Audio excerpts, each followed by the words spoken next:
అందరికీ praise the lord. చిన్న పల్లవి పాడుకుందాం. తప్పిపోయినా గొర్రెను నేను నీ దారికి చేర్చుకో యేసయ్యా. తప్పిపోయినా గొర్రెను నేను నీ దారికి చేర్చుకో యేసయ్యా.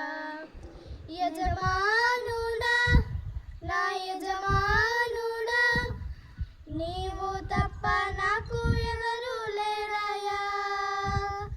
యజమానుడా నా యజమానుడా నీవు తప్ప నాకు ఎవరు లేరయ్యా.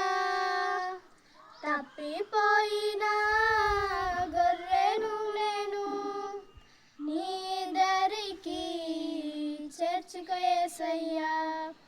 తప్పిపోయినా గొర్రెను నేను నీ దరికి చేర్చుకో